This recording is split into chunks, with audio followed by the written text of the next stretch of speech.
नारद और माया। एक सुंदर और जवान मुनि थे जिनका नाम था नारद। वे भगवान के बड़े भक्त थे और वेद पुराणों के ज्ञाता थे। इन ग्रंथों का अध्ययन करते करते उन्हें माया शब्द दिखाई पड़ा जो उनकी समझ में नहीं आया।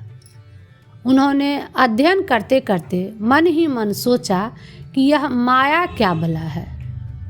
अंत में उन्होंने उस पुस्तक को जोर से बंद कर दिया। नहीं, मुझे समझ में नहीं आ रहा है, मन ही मन कहा, और जब तक समझ में नहीं आए तब तक मुझे चैन नहीं आएगा। उन्होंने कई पुस्तकें खोज डाली, कई ज्ञानियों से पूछा, पर उन्हें संतोष नहीं हुआ। अब मैं क्या करूं? मेरी कौन मदद करेगा? उन्होंने सोचा। फिर अचानक खड़े हो गए और बोले, मुझे मेरे प्रभु श्री कृष्ण के पास जाना चाहिए, उन्हें अवश्य ही मालूम होगा। वे तुरंत द्वारिकापुरी की ओर चल पड़े जहाँ श्री कृष्ण निवास करते थे। श्री कृष्ण ने उनका हार्दिक स्वागत किया। नारद, तुमने बड़ा अच्छा किया।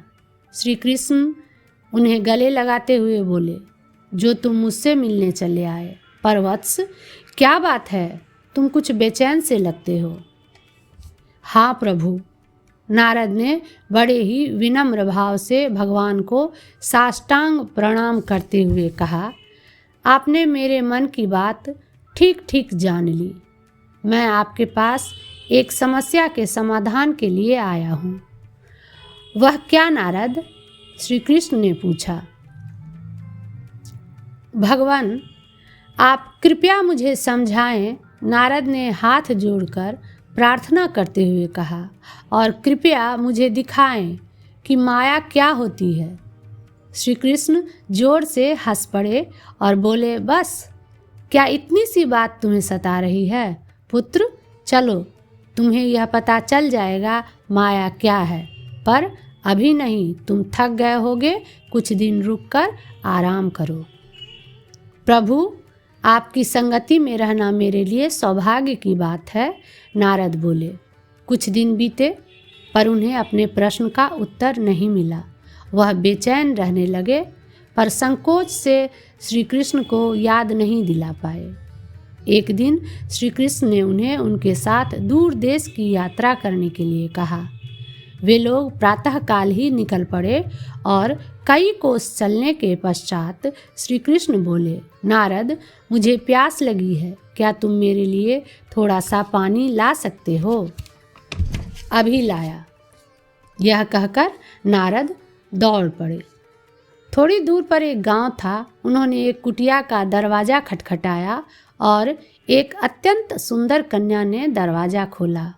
वाह, क्या दिव्य सुंदरता है, वे धीमे से बोले और उसे घूरने लगे। वह कन्या झेंप गई और नज़र नीची करती हुई अपनी मधुर स्वर में बोली, कृपया अंदर आइए महाराज, मैं आपकी क्या सेवा कर सकती हूँ। मोहित व्यक्ति की तरह नारद भीतर आकर बैठ गए, पर कुछ कह न सके। वे अपने आने का कारण ही भूल गए। यह भी भूल गए कि उनके स्वामी उनका इंतजार कर रहे हैं। वे सब कुछ भूल केवल एक ही ख्याल में खो गए, कैसी सुंदर कन्या है, यह हर हालत में मुझे अपनी पत्नी के रूप में मिलनी ही चाहिए, अन्यथा मेरा जीवन व्यर्थ हो जाएगा। कन्या ने कमरे से निकलकर अपने पिता को अंदर भेज दिया।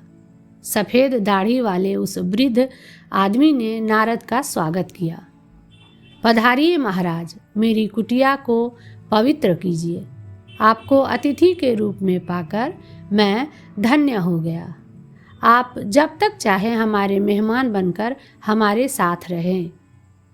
नारद को ऐसे निमंत्रण की कभी आशा नहीं थी और बड़े ही हर्ष के साथ उन्होंने उसे स्वीकार किया।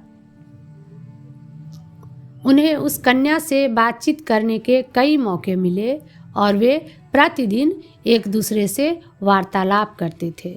बातों ही बातों में प्यार हो गया। एक दिन उन्होंने उससे पूछा, प्रिय, क्या तुम मुझसे शादी करोगी? कन्या ने शर्मा कर पैर के अंगूठे से जमीन कुरेदते हुए कहा, यदि मेरे पिताजी राजी हों तो मुझे कोई आपत्ति नहीं है।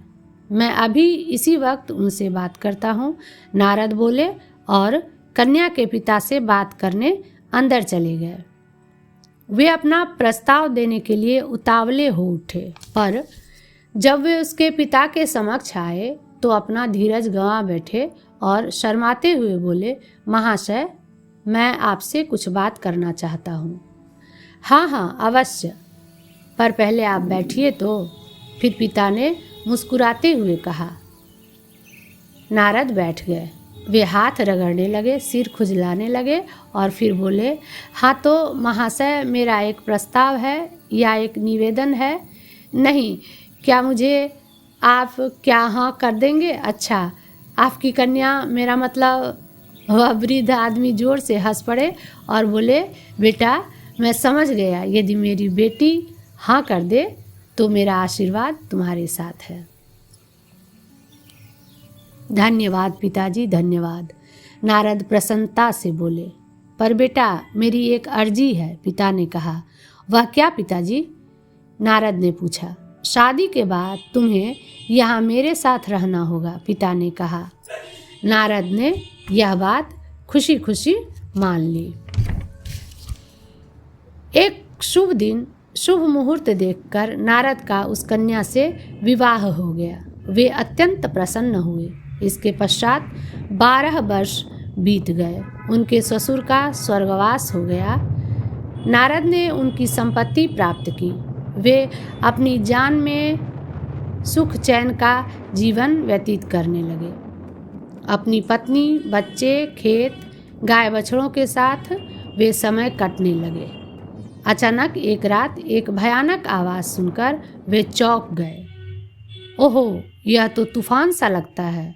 उन्होंने बाहर देखते हुए मन ही मन कहा, चाहे बादल गरजे, बिजली चमके या मूसलाधार पानी बरसे, मैं तो अपने घर में अपनी पत्नी और अपने प्यारे बच्चों के साथ निश्चिंत और सुखी हूँ। यह सोचकर वे वापस सो गए। उनकी खुशी ज़्यादा देर नहीं रही। थोड़ी देर में भयंकर बाढ़ आई। नदी में पानी बढ़ता हुआ किनारों से ऊपर बहने लगा और सारा गांव जलमग्न हो गया। मकान गिर गए, पशु, आदमी बहाव में बहने लगे और डूबने लगे। पानी के तेज प्रवाह में सब कुछ अस्त व्यस्त हो बहने लगा। नारद अपने बच्चों की चीख सुनकर जागे और बिस्तर से नीचे उतरकर उन्होंने दरवाज़ा खोला। जब उन्होंने बाहर का दृश्य देखा तो उनका चेहरा उतर गया। हे भगवान, मेरे घर को बचाओ, वे चिल्लाए, पर उस पानी की घोर आवाज़ में उनकी चीख विलीन हो गई और पानी तेजी के साथ उनके घर में घुसने लगा। नारद को अपने बचाव के लिए वहाँ से भागना पड़ा। उन्होंने एक हाथ से अपनी पत्नी का हाथ पकड़ा और दूसरे हाथ से अपने 2 बच्चे को थाम लिया। एक छोटे बालक को उन्होंने अपने कंधे पर बिठा लिया और पानी के उस तेज बहाव को काटने का प्रयत्न करने लगे। उनके दुर्भाग्य ने उन्हें गलत जगह पहुंचा दिया। 2-4 कदम चलने के बाद बहाव और तेज हो गया और कंधे पर बैठा हुआ बच्चा पानी में गिरकर बह गया।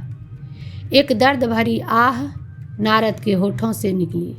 उस बच्चे को बचाने में बाकी 2 बच्चे उनके हाथ से छूट गए और वे भी उस बाढ़ में खो गए।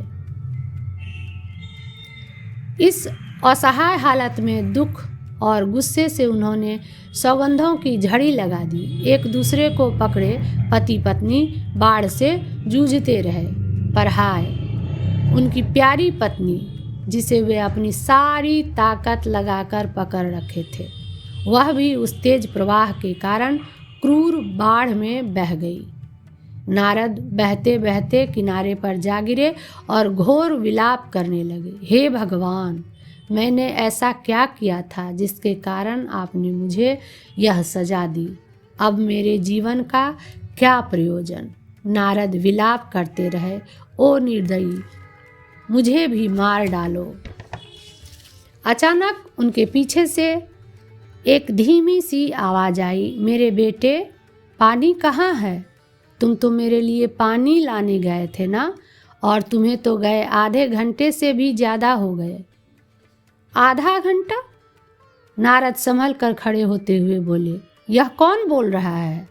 उन्होंने पीछे मुड़कर देखा। प्रभु, आप 12 बरस बीत गए और यह सब हो गया, फिर भी आप कहते हैं केवल आधा घंटा।